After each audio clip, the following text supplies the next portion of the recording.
Hi, I'm Nancy Roelfsema with On Point's Tutorials, Tips, and Tours. In these next couple of segments, we're going to actually start finishing up on the quilt that we've been making. I've been teaching you different techniques and tips along the way, but we've been making specific blocks for the Learn to Quilt quilt. So before we start doing the process of actually assembling the quilt, I want to make sure that you have all the pieces and parts ready. So the first lesson that we learned, the first block that we did rather, was the rail fence block. And so this is what our rail fence block looks like. For the quilt, you're going to need 12 of these, and they should measure, when they're unfinished, 8.5 inches. After that, we learned all about the 9-patch. And these 9-patch blocks should measure about 4.5 inches at this point, and you'll need 8 of them for the quilt. Then we started working on half square triangles. So we did a couple of different blocks with the half square triangles. And so these are making 8.5 inch blocks. So that's 8.5 inches before you sew them in. So when they're sewed in, they'll be 8 inches finished. So this, you see where we have the half square triangles, half square triangles. Here's another one where we had the half square triangles here. And then we went over to the flying geese. So this was the block that we made with the flying geese. This is the flying goose. So this block, again, before it's pieced in, should measure 8.5 inches, or something close to that. Then we made the flying geese border. Now with the flying geese border, we assembled 10 of them together, and then in the upcoming segment, I'm going to teach you about adding coping strips. Now when we add the coping strips, we'll be adding little ends to it, and then these accent coping strips.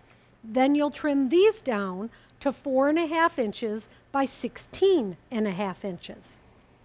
After we did the flying geese, we went on to learn about applique.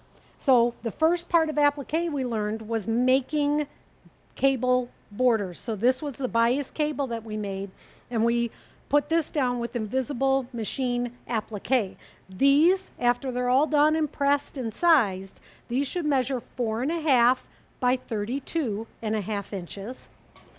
Then we went on to hand appliques. So I taught you a couple of different techniques. I taught you the technique where I turned it over the polyester stabilizer, and then my friend Michelle taught you turning it over using the spray sizing in the Mylar template plastic.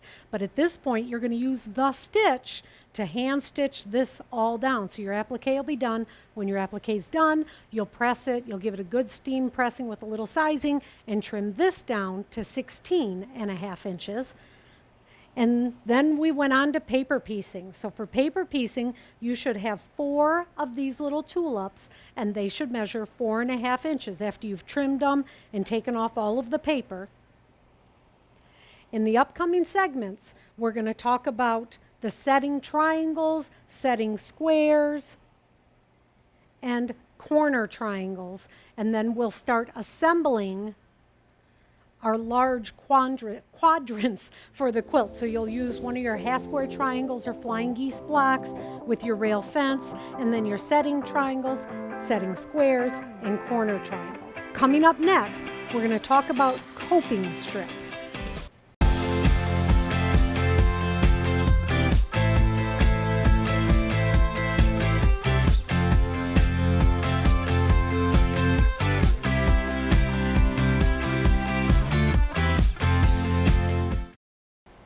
Thanks for watching. Make sure you subscribe to our channel. We wouldn't want you to miss a single show. Please share us with your friends and leave a comment. We would really love to hear from you.